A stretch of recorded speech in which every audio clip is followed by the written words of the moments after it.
Hi hello friends, welcome back to my YouTube channel. ಸ್ನೇಹಿತರೆ, ಇವತ್ತಿನ ಕ್ಲಾಸಸ್ನ ನೋಡ್ತಾ ಹೋದರೆ ಸೈಕಾಲಜಿಗೆ ಸಂಬಂಧಪಟ್ಟಂಥ ಕೆಲವೊಂದು ಇಂಪಾರ್ಟೆಂಟ್ ಕ್ವಶನ್ಸ್ಗಳನ್ನ ನೋಡ್ತಾ ಹೋಗೋಣ, ಡಿಸ್ಕಷನ್ನ ಮಾಡ್ತಾ ಹೋಗೋಣ. ಸೊ ಇಲ್ಲಿ ಫಸ್ಟ್ ಕ್ವಶನ್ ಈ ರೀತಿ ಇದೆ: ಪ್ರಚೋದನೆ ಮತ್ತು ಪ್ರತಿಕ್ರಿಯೆಗಳ ನಡುವೆ ಏರ್ಪಡುವ ಬಂಧವೇ ಕಲಿಕೆ ಎಂದು ವ್ಯಾಖ್ಯಾನವನ್ನು ನೀಡಿದಂಥವ ತಜ್ಞ ಯಾರು ಅಂತ ಕೇಳಿದರೆ, ಅಂದರೆ ಪ್ರಚೋದನೆ ಮತ್ತು ಪ್ರತಿಕ್ರಿಯೆಗಳ ನಡುವೆ ಏರ್ಪಡುವಂತಹ ಒಂದು ಬಂಧವೇ ಕಲಿಕೆಯ ಬಗ್ಗೆ ವ್ಯಾಖ್ಯಾನವನ್ನು ಕೊಟ್ಟಿರ್ತಕ್ಕಂಥದ್ದು. ಸೊ ಆಪ್ಷನ್ ಈ ರೀತಿ ಇದೆ: ಗಾರ್ಡನರ್, ಮರ್ಫಿ, ವುಡ್ವರ್ತ್, ಥಾರ್ನ್ಡೈಕ್, ಗೇಟ್ಸ್ ಅಂತ ಕೊಟ್ಟಿದ್ದಾರೆ. ಸೊ ಇಲ್ಲಿ ನಾವು ನೋಡ್ತಾ ಹೋದಾಗ ಸ್ನೇಹಿತರೆ, ಕಲಿಕೆಯಲ್ಲಿ ಪ್ರಚೋದನೆ ಮತ್ತು ಪ್ರತಿಕ್ರಿಯೆಗಳ ನಡುವೆ ಏರ್ಪಡುವಂಥ ಒಂದು ಬಂಧ ಕಲಿಕೆ ಅಂತ ಥಾರ್ನ್ಡೈಕ್ ಅವರು ಕೊಡ್ತಾರೆ ವ್ಯಾಖ್ಯಾನವನ್ನು, ಹೌದಲ್ವಾ? ಸೊ ಇನ್ನು ಉಳಿದಂತೆ ನಾವು ನೋಡ್ತಾ ಹೋದ್ರೆ ಸ್ನೇಹಿತರೆ, ನೋಡಿ ಇಲ್ಲಿ ಗೇಟ್ಸ್ ಏನು ಹೇಳ್ತಾರೆ, ಅನುಭವದ ಮೂಲಕ ವರ್ತನೆಯಲ್ಲಾಗುವ ಬದಲಾವಣೆಯನ್ನೇ ಕಲಿಕೆ ಅಂತ ಗೇಟ್ಸ್ ಅವರು ಕೊಡ್ತಕ್ಕಂಥ ಒಂದು ವ್ಯಾಖ್ಯಾನ ಆಗಿರುತ್ತೆ. ಆ್ಯಂಡ್ ನೆಕ್ಸ್ಟ್ ವುಡ್ವರ್ತ್ ಏನು ಹೇಳ್ತಾರೆ, ವ್ಯಕ್ತಿಯ ವರ್ತನೆಗಳಲ್ಲಿ ಬದಲಾವಣೆ ತರುವಂತಹ ಅನುಭವಾತ್ಮಕ ಚಟುವಟಿಕೆಗಳೇ ಕಲಿಕೆ ಅಂತಕ್ಕಂಥ ಒಂದು ವ್ಯಾಖ್ಯಾನವನ್ನು ವುಡ್ವರ್ತ್ ಕೊಡ್ತಾರೆ. ಸೊ ಹೀಗಿರಬೇಕಾದ್ರೆ ಪ್ರಚೋದನೆ ಮತ್ತು ಪ್ರತಿಕ್ರಿಯೆಗಳ ನಡುವೆ ಏರ್ಪಡ್ತಕ್ಕಂಥ ಒಂದು ಬಂಧವೇ ಕಲಿಕೆ ಅಂತಕ್ಕಂಥ ಒಂದು ವ್ಯಾಖ್ಯಾನವನ್ನು ಕೊಡ್ತಕ್ಕಂಥವ್ರು ಥಾರ್ನ್ಡೈಕ್ ಆಗಿರ್ತಾರೆ. ಸೊ ಹಾಗೆ ಆನ್ಸರ್ ಯಾವತ್ತು ತಗೊಳ್ತೀವಿ ಸ್ನೇಹಿತರೆ, ಆಪ್ಷನ್ 3 ಥಾರ್ನ್ಡೈಕ್ ಆಗಿರುತ್ತೆ. ಇನ್ನು ನೆಕ್ಸ್ಟು, ಕೆಳಗಿನ ಯಾವ ಹಂತವನ್ನು ಕ್ರೋಢೀಕರಣ ಹಂತ, ಶಾಲಾಪೂರ್ವ ಹಂತ ಎಂದು ಕರೆಯಲಾಗುತ್ತದೆ? ಸೊ ನೋಡ್ತಾ ಹೋಗಿ, ಕ್ರೋಢೀಕರಣ ಹಂತ, ಶಾಲಾಪೂರ್ವ ಹಂತ ಎಂದು ಕರೆಯಲ್ಪಡುವಂಥ ಒಂದು ಹಂತ ಯಾವುದು? ಆಪ್ಷನ್ ನೋಡ್ತಾ ಹೋದಾಗ ಶೈಶವ ಹಂತ, ಪೂರ್ವ ಬಾಲ್ಯ, ಉತ್ತರ ಬಾಲ್ಯ, ತಾರುಣ್ಯಾವಸ್ಥೆ. ಸೊ ನೋಡಿ ಸ್ನೇಹಿತರೆ, ಶೈಶವ ಹಂತ ಅಂತ ಹೇಳಿದಾಗ ನೋಡಿ, ಶೈಶವ ಹಂತ ಜನರಿಂದ 2 ವಾರಗಳ ಅವಧಿಯಾಗಿರುತ್ತೆ. ಹಸುಳೆತನ ಬಂದು 2 ವಾರದಿಂದ 2 ವರ್ಷದ ಅವಧಿಯಾಗಿರುತ್ತೆ. ಪೂರ್ವ ಬಾಲ್ಯ ಬಂದು 2ನೇ ವರ್ಷದಿಂದ 6 ವರ್ಷಗಳವರೆಗೆ. ಉತ್ತರ ಬಾಲ್ಯ ಬಂದು 6ರಿಂದ 12, ಕಿಶೋರಾವಸ್ಥೆ ಬಂದು 12ರಿಂದ 18. ನಮಗೆ ಬೇಡ ಈಗ ಉತ್ತರ ಬಾಲ್ಯ ಮತ್ತು ಪೂರ್ವ ಬಾಲ್ಯ. ಓಕೆ, ಸೊ ಹೀಗಿರಬೇಕಾದ್ರೆ ಉತ್ತರ ಬಾಲ್ಯ ಮತ್ತು ಪೂರ್ವ ಬಾಲ್ಯ ಅಂತ ನೋಡ್ತಾ ಹೋದಾಗ ಶಾಲಾ ಪೂರ್ವ ಹಂತ ಅಂತ ಹೇಳಿದ್ರೆ ಏನಾಗುತ್ತೆ ಸ್ನೇಹಿತರೆ, ಇಲ್ಲಿ ನೋಡಿ, ಶಾಲಾ ಪೂರ್ವ ಅಂತ ಹೇಳಿದಾಗ 2ನೇ ವರ್ಷದಿಂದ ಕೊನೆ 6 ವರ್ಷಗಳವರೆಗೆ ಅಂತ ಹೇಳ್ತೀವಿ. ಇಟ್ ಮೀನ್ಸ್ ಮಕ್ಕಳು ಶಾಲೆಗೆ ಸೇರಿಸ್ತಕ್ಕಂಥ ಹಿಂದಿನ ಒಂದು ಟೈಮ್ ಏನಿರುತ್ತೋ ಅದನ್ನು ಶಾಲಾ ಪೂರ್ವ ಹಂತ ಅಂತ ಹೇಳ್ತೀವಿ. ಶಾಲೆಗೆ ಹೋಗ್ತಕ್ಕಂಥ ಒಂದು ಹಿಂದಿನ ಟೈಮು, ಪೂರ್ವ ಮೀನ್ಸ್ ಹಿಂದೆ ಇರ್ತಕ್ಕಂಥ ಟೈಮು, ಅದನ್ನು ನಾವು ಶಾಲಾ ಪೂರ್ವ ಹಂತ ಅಂತ ಹೇಳ್ತೀವಿ. ಇಟ್ ಮೀನ್ಸ್ ಪೂರ್ವ ಬಾಲ್ಯಾವಸ್ಥೆ ಬರುತ್ತೆ. ಸೊ ಶೈಶವಾವಸ್ಥೆ ಬರಲ್ಲ. ಇನ್ನು ತಾರುಣ್ಯಾವಸ್ಥೆ ಅಂತಕ್ಕಂಥದ್ದು ಶಾಲಾ ಪೂರ್ವ ಅಂತ ಅಲ್ಲ, ಶಾಲೆಯ ನಂತರ ಬರ್ತಕ್ಕಂಥ ಒಂದು ಟೈಮ್ ಆಗಿರುತ್ತೆ ಸ್ನೇಹಿತರೆ. ಉತ್ತರ ಬಾಲ್ಯನೂ ಅಷ್ಟೇ ಶಾಲೆಗೆ ಹೋಗ್ತಕ್ಕಂಥ ಒಂದು ಟೈಮ್ ಆಗಿರುತ್ತೆ. ಬಟ್ ಪೂರ್ವ ಬಾಲ್ಯನ ಮಕ್ಕಳ ಶಾಲೆಗೆ ಸೇರಿಸ್ತಕ್ಕಂಥ ಏನು ಟೈಮ್ ಇರುತ್ತೋ, ಸೊ ಆ ಒಂದು ಹಿಂದಿನ ಪ್ರೀ ಅಂತ ಹೇಳ್ತೀವಿ, ಹೌದಲ್ವಾ? ಸೊ ಪ್ರೀ ಅಂತ ಏನು ಹೇಳ್ತೀವೋ ಸೊ ಅದಾಗಿರುತ್ತೆ. ಸೊ ಹಾಗಾಗಿ ಇಲ್ಲಿ ಆನ್ಸರ್ ಆಪ್ಷನ್ 2 ಪೂರ್ವ ಬಾಲ್ಯ ಅಂತಕ್ಕಂಥದ್ದು ಆಗಿರುತ್ತೆ. ಆ್ಯಂಡ್ ನೆಕ್ಸ್ಟು, ಪೂರ್ವ ಬಾಲ್ಯಾವಸ್ಥೆಯನ್ನು ಜೀನ್ ಪಿಯಾಜೆ ಯಾವ ಹಂತವೆಂದು ಗುರುತಿಸಿದ್ದಾರೆ? ಸೊ 4 ಹಂತಗಳನ್ನು ನೋಡ್ತಾ ಹೋದಾಗ ಸ್ನೇಹಿತರೆ, ಈ ಒಂದು ಪಿಯಾಜೆಯವರ ಜ್ಞಾನಾತ್ಮಕ ವಿಕಾಸ ಸಿದ್ಧಾಂತದಲ್ಲಿ ನೋಡ್ತಾ ಹೋಗ್ತೀವಿ. ಪೂರ್ವ ಬಾಲ್ಯಾವಸ್ಥೆ ಅಂತ ಹೇಳಿದಾಗ ಸ್ನೇಹಿತರೆ, 2ರಿಂದ 7ನೇ ವರ್ಷ ಅಂತ ಏನು ಹೇಳ್ತೀವೋ, 2ರಿಂದ 7ನೇ ವರ್ಷದ ಒಂದು ಅವಧಿ ಏನು ಬರುತ್ತೋ ಸೊ ಅದನ್ನು ನಾವು ಕ್ರಿಯಾಪೂರ್ವ ಅಥವಾ ಕಾರ್ಯಪೂರ್ವ ಹಂತ ಅಂತ ಹೇಳ್ತೀವಿ. ಸೊ ಈ ಒಂದು ಹಂತದಲ್ಲಿ ಪೂರ್ವ ಬಾಲ್ಯಾವಸ್ಥೆ ನೋಡ್ತಾ ಹೋಗ್ತೀವಿ ಸ್ನೇಹಿತರೆ, ಆಪ್ಷನ್ 3 ಆಗಿರುತ್ತೆ. ಇನ್ನು ಸಂವೇದನಾ ಗತಿ ಅಂತ ಹೇಳಿದಾಗ ಮಗುವಿನ ಜನನದಿಂದ 2ನೇ ವರ್ಷ ಆಗಿರುತ್ತೆ. ಆ್ಯಂಡ್ ಮೂರ್ತ ಕಾರ್ಯಗಳ ಹಂತ ಹೇಳಿದಾಗ 3ನೇ ಸ್ಟೆಪ್ಪು 7ರಿಂದ 11ನೇ ಒಂದು ವರ್ಷದಲ್ಲಿ ಬರ್ತಕ್ಕಂಥದ್ದು ಆಗಿರುತ್ತೆ. ಔಪಚಾರಿಕ ಕಾರ್ಯಗಳ ಹಂತ ಅಂತ ಹೇಳಿದಾಗ ಫೈನಲ್ ಆಗಿ 11 ವರ್ಷಗಳ ನಂತರ, ಆಫ್ಟರ್ 11 ಇಯರ್ಸ್ ಅಂತ ಹೇಳ್ತಾ ಹೋಗ್ತೀವಿ ಸ್ನೇಹಿತರೆ. ಸೊ ಹಾಗಾಗಿ ಫಸ್ಟ್ ಬರ್ತಕ್ಕಂಥದ್ದು ಇಲ್ಲಿ ಯಾವುದು ಅಂತ ಹೇಳಿದ್ರೆ ಸಂವೇದನಾ ಗತಿ ಅಂತ ಫಸ್ಟ್ ಸ್ಟೇಜ್ ಆಗಿರುತ್ತೆ. 2ನೇ ಸ್ಟೇಜ್ ಬಂದು ಈ ಒಂದು ಕಾರ್ಯಪೂರ್ವ ಹಂತ ಆಗಿರುತ್ತೆ. 3rd ಸ್ಟೇಜ್ ಬಂದು ಮೂರ್ತ ಕಾರ್ಯಗಳ ಹಂತ ಅಂತ ಹೇಳ್ತೀವಿ. ಆ್ಯಂಡ್ 4th ಸ್ಟೇಜ್ ಬಂದು ಔಪಚಾರಿಕ ಕಾರ್ಯಗಳ ಹಂತ ಆಗಿರುತ್ತೆ. ಓಕೆ, ಸೊ ಹೀಗಾಗಿ ಆನ್ಸರ್ ಯಾವುದಾಗಿರುತ್ತೆ ಇಲ್ಲಿ, ಆಪ್ಷನ್ 3 ಕ್ರಿಯಾಪೂರ್ವ ಅಥವಾ ಕಾರ್ಯಪೂರ್ವ, ಪ್ರೀ ಆಪರೇಷನಲ್ ಸ್ಟೇಜ್ ಅಂತ ಹೇಳ್ತೀವಿ. ಆ್ಯಂಡ್ ನೆಕ್ಸ್ಟು, ಪೂರ್ವ ಬಾಲ್ಯವನ್ನು ಎರಿಕ್ಸನ್ ಯಾವ ಹಂತವೆಂದು ಗುರುತಿಸಿದ್ದಾರೆ? ಸೊ ನಾವು ನೋಡಿದ್ವಿ ಜ್ಞಾನಾತ್ಮಕ ಆಯಿತು ಸ್ನೇಹಿತರೆ. ನೆಕ್ಸ್ಟ್ ಬಂದಿರತಕ್ಕಂಥದ್ದು ಎರಿಕ್ಸನ್ ಯಾವ ಹಂತವೆಂದು ಗುರುತಿಸಿದ್ದಾರೆ ಪೂರ್ವ ಬಾಲ್ಯವನ್ನು? ನಂಬಿಕೆ ಮತ್ತು ಅಪನಂಬಿಕೆ, ಕಾರ್ಯೋತ್ಸಾಹ ಮತ್ತು ಅಪರಾಧ ಪ್ರಜ್ಞೆ, ಪರಿಶ್ರಮ ಮತ್ತು ಕೀಳಿರಿಮೆ, ಸ್ವಾಯತ್ತತೆ, ನಾಚಿಕೆ ಮತ್ತು ಸಂಶಯ. ಸೊ ನಮ್ಗೆ ಗೊತ್ತಿರುವ ಹಾಗೆ ಮಕ್ಕಳಲ್ಲಿ ಚಿಕ್ಕ ಮಕ್ಕಳಾಗಿರ್ತಾರೆ ಸ್ನೇಹಿತರೆ. ಸೊ ಆ ಒಂದು ಟೈಮಲ್ಲಿ ಯಾವ ರೀತಿ ಬರುತ್ತೆ ಅಂತ ಹೇಳಿದಾಗ ಅಲ್ಲಿ ಸ್ವಾಯತ್ತತೆ ಮತ್ತು ನಾಚಿಕೆ ಮತ್ತು ಸಂಶಯ ಅಂತಕ್ಕಂಥ ಒಂದು ಅರ್ಥ ನೋಡ್ತಾ ಹೋಗ್ತಾರೆ. ಯಾರು ಹೇಳೋದಂದರೆ ಎರಿಕ್ಸನ್ ಅವರು ಹೇಳ್ತಕ್ಕಂಥದ್ದು ಆಗಿರುತ್ತೆ. ಅಂದರೆ ಪೂರ್ವ ಬಾಲ್ಯಾವಸ್ಥೆಯಲ್ಲಿ ಮಕ್ಕಳಿಗೆ ಈ ಒಂದು ಸ್ವಾಯತ್ತತೆ, ನಾಚಿಕೆ ಮತ್ತು ಸಂಶಯ ಯಾವುದು ಇದು ಬರ್ತಕ್ಕಂಥದ್ದು ಆಗಿರುತ್ತೆ ಅನ್ನೋ ಒಂದು ಹಂತದಲ್ಲಿ ಹೇಳ್ತಾ ಹೋಗ್ತಾರೆ. ಸಂವೇಗವೆಂದರೆ ಒಂದು ಜೀವಿಯ ಡ್ಯಾಶ್ ಕದಡಿದ ಮನಸ್ಥಿತಿ, ಸಂಶಯದ ಮನಸ್ಥಿತಿ, ನಾಚಿಕೆಯ ಮನಸ್ಥಿತಿ, ಭಯದ ಮನಸ್ಥಿತಿ. ಎಸ್, ಸಂವೇಗ ಅಂತ ಅಂದರೆ ಯಾವ ಒಂದು ಇದು ಬರುತ್ತೆ ಅಲ್ಲಿಂದ ಪ್ರಶ್ನೆ ಆಗಿದೆ. ಸೊ ಕದಡಿದ ಮನಸ್ಥಿತಿ ಸಂವೇಗ ಅಂದರೆ ಅಥವಾ ಸಂಶಯನ ಅಥವಾ ನಾಚಿಕೆನ ಅಥವಾ ಭಯನ. ಸಂವೇಗ ಅಂತ ಹೇಳಿದ್ರೆ ಸ್ನೇಹಿತರಲ್ಲಿ ಕದಡಿದ ಮನಸ್ಥಿತಿ ಅಂದರೆ ಒಂದು ಕ್ಲಾರಿಟಿ ಇರೋದಿಲ್ಲ ಅಂತಕ್ಕಂಥದ್ದು ಆಗಿರುತ್ತೆ. ಕ್ಲಾರಿಟಿ ಅಥವಾ ಏನು ಒಂದು ಹೇಳ್ತೀವಿ, ಯಾವುದೋ ಒಂದು ಸ್ಪಷ್ಟತೆ ಇರೋದಿಲ್ಲ, ಕದಡಿದ ಮನಸ್ಥಿತಿ ಅಂತ ಹೇಳಬಹುದು. ಆ್ಯಂಡ್ ನೆಕ್ಸ್ಟು ಉತ್ತರ ಬಾಲ್ಯಾವಸ್ಥೆಯನ್ನು ಉತ್ತರ ಬಾಲ್ಯಾವಸ್ಥೆಯನ್ನು GNPS ಯಾವ ಹಂತವೆಂದು ಗುರುತಿಸಿದ್ದಾರೆ ಅಂತ ಕೊಡ್ತಾರೆ ಸ್ನೇಹಿತರೆ. ನಾವು ಆಲ್ರೆಡಿ ಹೇಳಿದಾಗೆ ಉತ್ತರ ಬಾಲ್ಯಾವಸ್ಥೆ ಅಂತಕ್ಕಂಥದ್ದು ಏನಾಗಿರುತ್ತೆ ಅಂತ ಹೇಳಿದ್ರೆ ಈ ಒಂದು 6ರಿಂದ 12 ವರ್ಷ ಅಂತ ಹೇಳ್ತಾ ಹೋಗ್ತೀವೋ, ಸೊ ಅದಾಗಿರುತ್ತೆ ಸ್ನೇಹಿತರೆ. ಸೊ ಅದಾಗಿದ್ದಾಗ ಅಂತ ಹೇಳಿದ್ರೆ ಈಗ ಸಂವೇದನಾ ಗತಿ ಬರಲ್ಲ, ಯಾಕಂದರೆ ಅದು ಮಗು ಜನನ ಆಗಿರ್ತಕ್ಕಂಥ ಒಂದು ಟೈಮ್ ಆಗಿರುತ್ತೆ. ಇನ್ನು ನೆಕ್ಸ್ಟು ಮೂರ್ತ ಕಾರ್ಯಗಳ ಹಂತ ಅಂತಕ್ಕಂಥದ್ದು ನೋಡ್ತಾ ಹೋದಾಗ ಮೂರ್ತ ಕಾರ್ಯಗಳ ಹಂತ ಬಂದಾಗ ಅದು 7ರಿಂದ 11 ವರ್ಷ ಅಂತ ಹೇಳ್ತೀವಿ ಸ್ನೇಹಿತರೆ. 7ರಿಂದ 11 ವರ್ಷ ಆಗಿರುತ್ತೆ. ಸೊ ಈ ಒಂದು ಟೈಮಲ್ಲಿ ಉತ್ತರ ಬಾಲ್ಯಾವಸ್ಥೆ ಬರುತ್ತೆ, ಹೌದಲ್ವಾ. ಸೊ ಕ್ರಿಯಾಪೂರ್ವ ಹಂತ ಅಂತ ಹೇಳಿದ್ರೆ ಇಲ್ಲಿ 6ರಿಂದ 11 ಬರುತ್ತೆ. ಬಟ್ ಇದು ಈ ಒಂದು ಬಾಲ್ಯಾವಸ್ಥೆ ಪೂರ್ವ ಬಾಲ್ಯಾವಸ್ಥೆ ಆಗಿರುತ್ತೆ, ಹಾಗಾಗಿ ಇದು ಬರೋದಿಲ್ಲ. ಇನ್ನು ಔಪಚಾರಿಕ ಕಾರ್ಯಗಳ ಹಂತ ಅಂತ ಹೇಳಿದಾಗ ಈ ಒಂದು 11 ವರ್ಷದ ಮೇಲ್ಪಟ್ಟು ಹಾಕ್ತಕ್ಕಂಥದ್ದು ಆಗಿರುತ್ತೆ ಸ್ನೇಹಿತರೆ. ಸೊ ಹಾಗಾಗಿ ಇಲ್ಲಿ ಆನ್ಸರ್ನ ಯಾವ್ದು ತಗೊಳ್ತೀವಿ, ಆಪ್ಷನ್ 2 ಮೂರ್ತ ಕಾರ್ಯಗಳ ಹಂತ ಅಂತಕ್ಕಂಥ ಉತ್ತರ ಬಾಲ್ಯಾವಸ್ಥೆಯ ಒಂದು ಹಂತ ಅಂತ ಹೇಳಬಹುದಾಗಿರುತ್ತೆ. ಇನ್ನು ನೆಕ್ಸ್ಟ್ ಕೆಳಗಿನ ಯಾವ ಹಂತವನ್ನು ಕೂಟಯುಗ ಶಾಲಾ ಹಂತ ಎಂದು ಕರೆಯಲಾಗುತ್ತದೆ? ಶೈಶವ ಹಂತ, ಪೂರ್ವ ಬಾಲ್ಯ, ಉತ್ತರ ಬಾಲ್ಯ, ತಾರುಣ್ಯಾವಸ್ಥೆ. ಸೊ ಆಲ್ರೆಡಿ ಹೇಳಿದಾಗೆ ಶೈಶವ ಹಂತ ಬರ್ತಕ್ಕಂಥದ್ದು ಆಗೋದಿಲ್ಲ ಸ್ನೇಹಿತರೆ, ಹೌದಲ್ವಾ. ಸೊ ನಿಮ್ಗೆ ಗೊತ್ತಿರುವ ಹಾಗೆ ನೋಡಿ ಇಲ್ಲಿ ಕೊಡ್ತೀನಿ ಇನ್ಫಾರ್ಮೇಷನು. ಉತ್ತರ ಬಾಲ್ಯಾವಸ್ಥೆನ ಕೂಟಗಳ ಯುಗ ಅಥವಾ ಗ್ಯಾಂಗ್ ಏಜ್ ಎಂದು ಕರೆಯಲಾಗುತ್ತದೆ. ಅರ್ಥ ಮಾಡ್ಕೊಳ್ತಾ ಹೋಗಿ. ಉತ್ತರ ಬಾಲ್ಯಾವಸ್ಥೆನ ಕೂಟಗಳ ಯುಗ ಅಥವಾ ಗ್ಯಾಂಗ್ ಏಜ್ ಎಂದು ಕರೆಯಲಾಗುತ್ತದೆ. ಸೊ ಹಾಗಾಗಿ ಇಲ್ಲ ಆನ್ಸರ್ ಯಾವ್ದು ತಗೊಳ್ತೀವಿ ಸ್ನೇಹಿತರೆ, ಈ ಒಂದು ಕೂಟ ಯುಗ ಅಥವಾ ಶಾಲಾ ಹಂತ ಅಂತ ಹೇಳಿದಾಗ ಆನ್ಸರ್ ಯಾವುದಾಗುತ್ತೆ, ಆಪ್ಷನ್ ಸಿ ಉತ್ತರ ಬಾಲ್ಯಾವಸ್ಥೆ ಆಗಿರುತ್ತೆ. ಆ್ಯಂಡ್ ನೆಕ್ಸ್ಟು ಅಡೋಲೆಸೆನ್ಸ್ ಎಂಬ ಪದವು ಯಾವ ಭಾಷೆಯಿಂದ ಬಂದಿದೆ? Latin, Greek, Arabic and English ಅಂತ ಕೊಟ್ಟಿದ್ದಾರೆ. ಅಡೋಲೆಸೆನ್ಸ್ ಎಂಬ ಪದವು ಯಾವ ಭಾಷೆಯಿಂದ ಬಂದಿದೆ? ಸೊ ಉತ್ತರ ಸ್ನೇಹಿತರೆ ಆಪ್ಷನ್ 1 ಲ್ಯಾಟಿನ್ ಭಾಷೆಯಿಂದ ಬಂದಿರತಕ್ಕಂಥದ್ದು ಆಗಿದೆ. ಇದರ ಅರ್ಥ ಬಂದು ಸ್ನೇಹಿತರೆ ತಾರುಣ್ಯ ಅಥವಾ ಹದಿಹರೆಯ ಅಂತ ಅರ್ಥ ಬರುತ್ತೆ. ಸೊ ಅಡೋಲೆಸೆನ್ಸ್ ಬಂದು ಲ್ಯಾಟಿನ್ ಭಾಷೆಯ ಒಂದು ಪದವಾಗಿರುತ್ತೆ.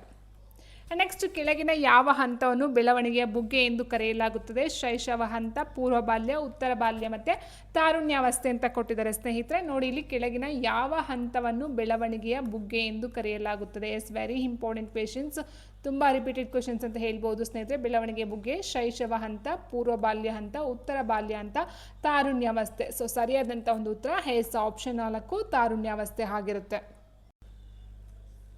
ತಾರುಣ್ಯಾವಸ್ಥೆಯನ್ನು ಎರಿಕ್ಸನ್ ಯಾವ ಹಂತವೆಂದು ಗುರುತಿಸಿದ್ದಾರೆ? ನಂಬಿಕೆ ಮತ್ತು ಅಪನಂಬಿಕೆ, ಆಧ್ಯಾತ್ಮ, ಮನೋಭಾವನೆ, ತಿರಸ್ಕಾರ ಮತ್ತು ಗೊಂದಲ, ಪರಿಶ್ರಮ ಮತ್ತು ಕೀಳಿರಿಮೆ, ಸ್ವಾಯತ್ತತೆ, ನಾಚಿಕೆ ಮತ್ತು ಸಂಶಯ. ಸೊ ನೋಡಿ ಸ್ನೇಹಿತರೆ, ಇಲ್ಲಿ ನಾವು 2 ರೀತಿ ನೋಡ್ತಾ ಹೋಗ್ತೀವಿ. ಫಸ್ಟ್ ಒಂದು ನೋಡಿದ್ವಿ ಬಾಲ್ಯಾವಸ್ಥೆ ನೋಡ್ತಾ ಹೋದ್ವಿ, ಇದು ಬಂದು ತಾರುಣ್ಯಾವಸ್ಥೆ ಆಗಿರುತ್ತೆ. ತಾರುಣ್ಯಾವಸ್ಥೆಯ ಎರಿಕ್ಸನ್ ಯಾವ ಹಂತವೆಂದು ಗುರುತಿಸಿದ್ದಾರೆ? ನಂಬಿಕೆ ಮತ್ತು ಅಪನಂಬಿಕೆ, ತದ್ಯಾತ್ಮ, ಮನೋಭಾವನೆ, ತಿರಸ್ಕಾರ ಮತ್ತು ಗೊಂದಲ, ಪರಿಶ್ರಮ ಮತ್ತು ಕೀಳಿರಿಮೆ, ಸ್ವಾಯತ್ತತೆ, ನಾಚಿಕೆ ಮತ್ತು ಸಂಶಯ. ನೋಡಿ ಸ್ವಾಯತ್ತತೆ, ನಾಚಿಕೆ ಮತ್ತು ಸಂಶಯ ಬಂದು ಬಾಲ್ಯಾವಸ್ಥೆ ನೋಡ್ತಾ ಹೋಗ್ತೀವಿ ಸ್ನೇಹಿತರೆ. ಬಟ್ ಇಲ್ಲಿ ತಾರುಣ್ಯಾವಸ್ಥೆ ಅಂತ ಹೇಳಿದಾಗ ತಾಧ್ಯಾತ್ಮ, ಮನೋಭಾವನೆ, ತಿರಸ್ಕಾರ ಮತ್ತು ಗೊಂದಲ. ಸೊ ಆನ್ಸರ್ ಆಪ್ಷನ್ 2 ಆಗಿರುತ್ತೆ. ನೆಕ್ಸ್ಟ್ ಒಂದು ಮಗು 15 ಸೇಬು ಹಣ್ಣಿನ ಬುಟ್ಟಿಯಿಂದ 8 ಸೇಬು ಹಣ್ಣುಗಳನ್ನು ತೆಗೆದು ನಂತರ 7 ಹಣ್ಣುಗಳು ಉಳಿದಿವೆ ಎಂದು ಅರ್ಥೈಸಿಕೊಳ್ಳುವುದು. ಇದರ ಉದಾಹರಣೆ ಅಂತ ಕೇಳಿದರೆ ಪಾರ್ಶ್ವ ವರ್ಗಾವಣೆ, ಅನುಕ್ರಮ ವರ್ಗಾವಣೆ, ಸಮತಲ ವರ್ಗಾವಣೆ, ಲಂಬ ವರ್ಗಾವಣೆ. ಸೊ ಅದು ಗೊತ್ತಿದೆ, 15 ಸೇಬನ್ನು ತಗೊಂಡಾಗ 8 ಸೇಬುಗಳನ್ನ ತೆಗೆದುಕೊಂಡು ಅದನ್ನು ಉಳ್ಕೊಳ್ತಕ್ಕಂಥ 7 ಅಂತ ಕರೆಕ್ಟಾಗಿ ಹೇಳ್ತಕ್ಕಂಥದ್ದು ಆಗಿರುತ್ತೆ. ಸೊ ಈಗಿರಬೇಕಾದ್ರೆ ಇದು ಎಂತಹ ಉದಾಹರಣೆ? ಸೊ ಪಾರ್ಶ್ವ ವರ್ಗಾವಣೆ ಆಗಿರುತ್ತೆ. ಸೊ ಹಾಗಂದ್ರೆ ಏನಾಗಾದರೆ ಪಾರ್ಶ್ವ ವರ್ಗಾವಣೆ ಅಂದರೆ ಸ್ನೇಹಿತರೆ, ಒಂದು ಶಾಲೆಯಲ್ಲಿ ಕಲಿತಂತಹ ವಿಷಯವನ್ನು, ಕಲಿತಂತಹ ಅನುಭವಗಳನ್ನು ಒಂದು ಶಾಲೆಯ ಹೊರಗಿನ ಜಾಗಗಳಲ್ಲಿ ಅಥವಾ ಹೊರಗಿನ ಸನ್ನಿವೇಶಗಳನ್ನು ಬಳಸ್ಕೊಳ್ತಕ್ಕಂಥದ್ದು ಆಗಿರುತ್ತೆ. ಸೊ ಅದನ್ನು ನಾವೇನಂತ ಹೇಳ್ತೀವಿ? ಪಾರ್ಶ್ವ ವರ್ಗಾವಣೆ ಅಂತ ಹೇಳ್ತೀವಿ. ಅಂದರೆ ಒಂದು ಮಗು ಶಾಲೆಯಲ್ಲಿ ಈ ಒಂದು ಏನು ಸಮ್ ಅಥವಾ ಲೆಕ್ಕಗಳನ್ನ ಕಲಿತಾ ಹೋಗುತ್ತೆ.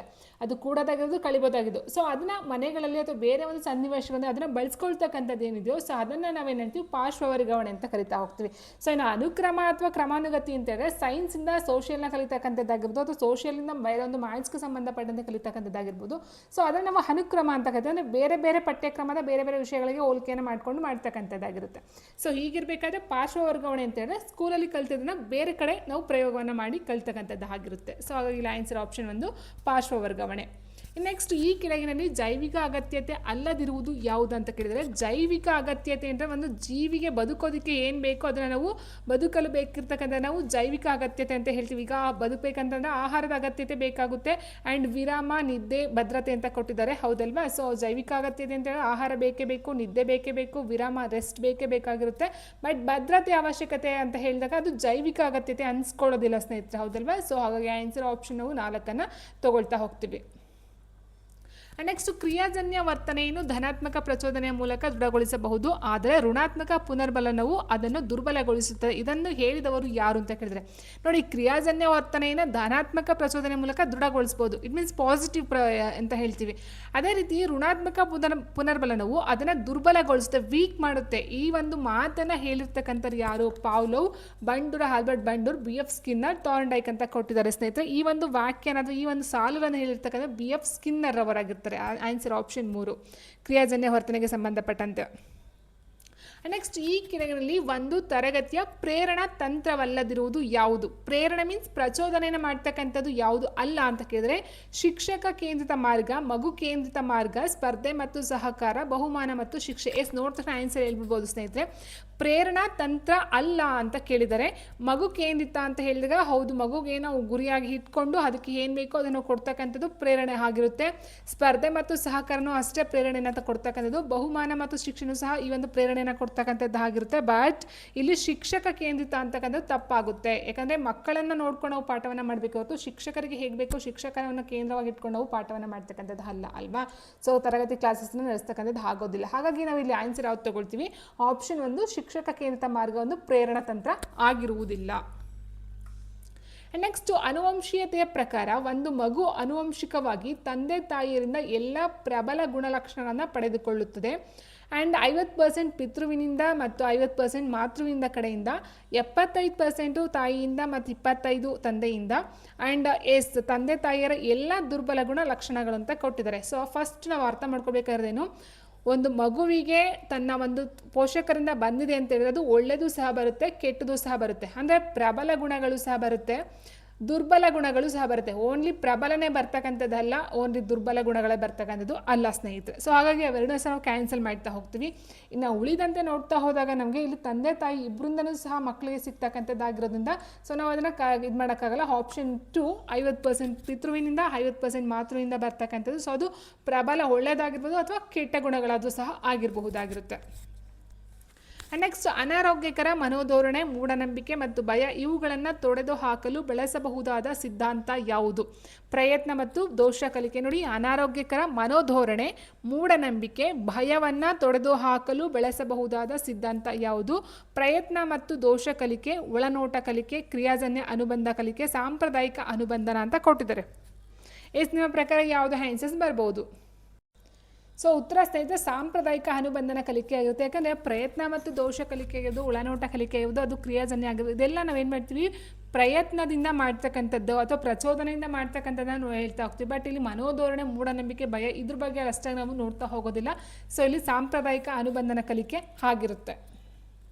ಈ ಕೆಳಗಿನಲ್ಲಿ ಕ್ರಿಯಾಜನ್ಯ ಅನುಬಂಧಕ್ಕೆ ಸೇರದೆ ಇರುವುದು ಯಾವುದಂತ ಕೇಳಿದರೆ ಸ್ನೇಹಿತರೆ, ಸೊ ರೂಪಿಸುವಿಕೆ, ಅಳಿಸಿ ಹೋಗುವಿಕೆ, ಸ್ವಾಭಾವಿಕವಾಗಿ ಪುನಃ ಪಡೆದುಕೊಳ್ಳುವುದು, ಪ್ರಚೋದನೆ ಇಲ್ಲ, ಪ್ರತಿಕ್ರಿಯೆ ಇಲ್ಲ ಅಂತ ಕೊಟ್ಟಿದ್ದಾರೆ. ಅಂದರೆ ಯಾವುದು ಕ್ರಿಯಾಜನ್ಯ ಬಂಧನಕ್ಕೆ ಸೇರಿರ್ತಕ್ಕಂಥದ್ದು. ಸೊ ಆನ್ಸರ್ ಆಪ್ಷನ್ 4 ಪ್ರಚೋದನೆ ಇಲ್ಲ, ಪ್ರತಿಕ್ರಿಯೆ ಇಲ್ಲ ಅಂತ ಆಗುತ್ತೆ. ಯಾಕಂದರೆ ಸೇರದೆ ಇರುವುದು ಅಂತ ಕೊಟ್ಟಿದ್ದಾರೆ ಸ್ನೇಹಿತರೆ. ನೀವೆಲ್ಲೇ ಹೋದ್ರೂ ಸಹ ಕಲಿಕೆಯಲ್ಲಿ ಏನಾಗುತ್ತೆ, ಪ್ರಚೋದನೆ ಪ್ಲಸ್ ಪ್ರತಿಕ್ರಿಯೆ ಎರಡೂ ಸಹ ಬರ್ತಾ ಹೋಗುತ್ತೆ. ಸೊ ಅಲ್ಲಿ ಕಲಿಕೆ ಆಗಬೇಕಂತ ಹೇಳಿದ್ರೆ ಫಸ್ಟು ಪ್ರಚೋದನೆ ಕೊಡ್ತದ್ದು ಕೃತಕ ಆಗಿರ್ಬೋದು, ಸಹಜ ಆಗಿರ್ಬೋದು, ಅಥವಾ ಈ ಒಂದು ಏನು ಪ್ರಚೋದನೆ ಫಾರ್ ಎಕ್ಸಾಂಪಲ್ ಥಾರ್ನ್ಡೈಕ್ ಆಗಿರ್ಬೋದು, ಸೊ ಅಲ್ಲೂ ಆಗಿರ್ಬೋದು. ಫಸ್ಟ್ ಏನು ಮಾಡ್ತಾರೆ, ಪ್ರಚೋದನೆ ಕೊಟ್ಟೆ ಪ್ರತಿಕ್ರಿಯೆನ ರೂಪಿಸ್ತಕ್ಕಂಥ ಎಲ್ಲ ಒಂದು ಕಲಿಕೆಯಲ್ಲೂ. ಸೊ ಹಾಗೆ ಇಲ್ಲಿ ಪ್ರಚೋದನೆಯೂ ಇಲ್ಲ, ಪ್ರತಿಕ್ರಿಯೆಯೂ ಇಲ್ಲ ಅಂತ ಕೊಟ್ಟೋದನ್ನ ಆನ್ಸರ್ ನಾವು ಅದನ್ನು ತೊಗೊಳ್ಬೇಕಾಗುತ್ತೆ. ನೆಕ್ಸ್ಟ್ ಒಳನೋಟ ಕಲಿಕೆಯಲ್ಲಿ ಬಳಸದೇ ಇರುವ ಮಾರ್ಗವನ್ನು ಕೇಳಿದರೆ ಒಳನೋಟ. ಸೊ ಇಲ್ಲಿ ಪ್ರಯತ್ನ ದೋಷ ಕಲಿಕೆ ಏನಾಗುತ್ತೆ, ತಾಂಡ್ರೇಕರ್ ಅವ್ರು ಮಾಡ್ತಕ್ಕಂಥ ಒಂದು ಕಲಿಕೆ ಆಗಿರುತ್ತೆ ಸ್ನೇಹಿತರೆ. ಸೊ ಇಲ್ಲಿ ಒಳನೋಟ ಕಲಿಕೆಯಲ್ಲಿ ಬಳಸಿರ್ತಕ್ಕಂಥ ಒಂದು ಮಾರ್ಗ ಪ್ರಯತ್ನ ದೋಷ ಕಲಿಕೆ ಆಗಿರುತ್ತೆ. ನೆಕ್ಸ್ಟ್, ಕಲಿಕೆಯ ಪ್ರತಿಕ್ರಿಯೆಯಲ್ಲಿ ಹೆಚ್ಚು ಸಂಭವನೀಯವಾಗಿ ಪುನರ್ಬಲನದ ಮೂಲಕ ಆಗುವುದು ಯಾವುದು ಅಂತ ಕೇಳಿದ್ರೆ ಸಾಂಪ್ರದಾಯಿಕ ಅನುಬಂಧದಲ್ಲಿ ಆ್ಯಂಡ್ ಕ್ರಿಯಾಜನ್ಯ ಅನುಬಂಧದಲ್ಲಿ ಪ್ರಯತ್ನ ಮತ್ತು ದೋಷ ಕಲಿಕೆಯಲ್ಲಿ ಒಳನೋಟ ಕಲಿಕೆ. ಅಂದರೆ ಕಲಿಕೆಯ ಪ್ರಕ್ರಿಯೆ ಅತಿ ಹೆಚ್ಚು ಸಂಭವನೀಯವಾಗಿ ಪುನರ್ಬಲನ ಆಗ್ತಕ್ಕಂಥದ್ದು ಯಾವ ಒಂದು ಕಲಿಕೆ ಅಂತ ಕೇಳಿದರೆ ಸೊ ಇಲ್ಲಿ ಕ್ರಿಯಾಜನ್ಯ ಅನುಬಂಧದಲ್ಲಿ ಆಪ್ಷನ್ 2 ಆಗಿರುತ್ತೆ. ನೆಕ್ಸ್ಟ್, ಮಕ್ಕಳು ತಂದೆ ತಾಯಿಯರನ್ನು ಹೋಲುತ್ತಾರೆ, ಇದು ಇದರ ಉದಾಹರಣೆ. ಸೊ ಆಲ್ರೆಡಿ ಹೇಳಿದಾಗೆ ಮಕ್ಕಳು ಒಂದು ಜೀನ್ ಬರಬೇಕಂದ್ರೆ ತಂದೆ ತಾಯಿಯಿಂದ ಬರ್ತಕ್ಕಂಥದ್ದು ಆಗಿರುತ್ತೆ. ಸೊ ಅವರಲ್ಲಿರ್ತಕ್ಕಂಥ ಕೆಲವೊಂದು ಲಕ್ಷಣಗಳು ಅಥವಾ ಗುಣಗಳು ಅವರಿಗೆ ಹೋಲ್ತಕ್ಕಂಥದ್ದಾಗಿರುತ್ತೆ. ಇದನ್ನು ಏನಂತ ಕರಿತೀವಿ, ಸಾಮ್ಯತೆಯ ನಿಯಮ, ಭಿನ್ನತೆಯ ನಿಯಮ, ದುರ್ಬಲ ನಿಯಮ, ಪ್ರಬಲ. ಸೊ ಆಲ್ರೆಡಿ ಹೇಳಿದಾಗೆ ದುರ್ಬಲ ಪ್ರಬಲ ಎರಡೂ ಬಂದರೂ ಸಹ ಇದು ಸ್ಪೆಸಿಫಿಕ್ ಆಗಿ ನಾವು ದುರ್ಬಲ ಅಂತ ಹೇಳೋಕ್ಕಾಗಲ್ಲ ಅಥವಾ ಪ್ರಬಲ ಅಂತಲೂ ಸಹ ಹೇಳೋಕ್ಕಾಗಲ್ಲ. ಇನ್ನು ಭಿನ್ನತೆ ಅಂತ ಬರೋದು ತಪ್ಪಾಗುತ್ತೆ ಸ್ನೇಹಿತರೆ, ಯಾಕಂದರೆ ಹೋಲುತ್ತಾರೆ, ಹೋಲಿಕೆ ಅಂತ ಹೇಳಿದಾಗಲಿ ಸಾಮ್ಯತೆಯನ್ನು ನೋಡ್ತಾ ಹೋಗ್ತೀವಿ. ಸೊ ಹಾಗಾಗಿ ಆನ್ಸರ್ ಆಪ್ಷನ್ 1 ಸಾಮ್ಯತೆಯ ನಿಯಮ ಆಗಿರುತ್ತೆ. ಓಕೆ ಫ್ರೆಂಡ್ಸ್, ಇವತ್ತಿನ ವಿಡಿಯೋ ಇದಾಗಿತ್ತು. ಐ ಹೋಪ್ ವಿಡಿಯೋ ಇಷ್ಟ ಆಯ್ತು ಅಂತ ಅಂದ್ಕೊಳ್ತೀನಿ. ವಿಡಿಯೋ ಇಷ್ಟ ಲೈಕನ್ನು ಕೊಡಿ ಅಂತ ಹೇಳ್ತಾ ಥ್ಯಾಂಕ್ ಯು ಫಾರ್ ವಾಚಿಂಗ್.